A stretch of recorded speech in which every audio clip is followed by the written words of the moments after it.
You ever heard someone say that the world is crazy, that it's like a dream, or that we're all living in a simulation? Yeah, sometimes those thoughts can pop into our heads, but usually we just shake them off. I mean, we all have moments like that.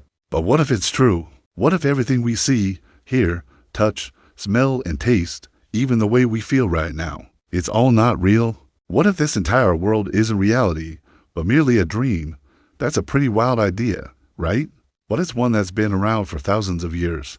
Today we're diving deep into this question. Why do we believe what we see is real? And how do we know we're not just dreaming right now? Let's start with a little voiceover to set the scene. Every morning we wake up and immediately believe what we see is real. Our family, our friends, the buildings and the streets around us, even the pain and the joy we feel. It all seems so tangible, so undeniably real. But then we remember our dreams from the night before. When we dream, we don't question the reality of what we're experiencing. We fly through the air, defy gravity, talk to long-lost loved ones, and while we're dreaming, it all feels real. It's only when we wake up that we realize it was just a dream. So here is the mind-bending question. How do we know we're not inside a dream right now? A dream so real that we mistake it for life itself. And that's where ancient philosophy comes in. People have been pondering this question since the dawn of human thought. In ancient China, the philosopher Zhuangzi once dreamed. He was a butterfly fluttering around a garden.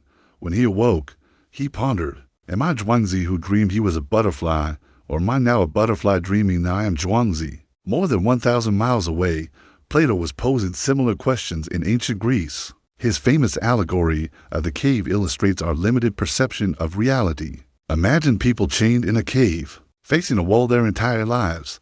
They see nothing but shadows cast on the wall by objects held up by those outside the cave. To the people in the cave, the shadows are reality. They have no concept of anything else. One person escapes the cave and sees the world outside for the first time. At first, the bright sunlight hurts his eyes.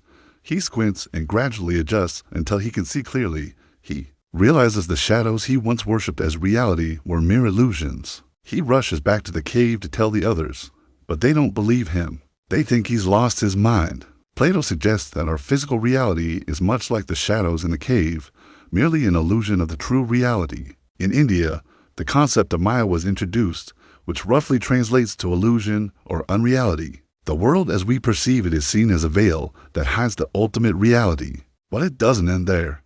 Modern science also offers a unique perspective. Neuroscientists tell us that what we see isn't the world itself, but our brain's interpretation of electrical signals. Sent from our eyes, reality is already a filtered version of the world.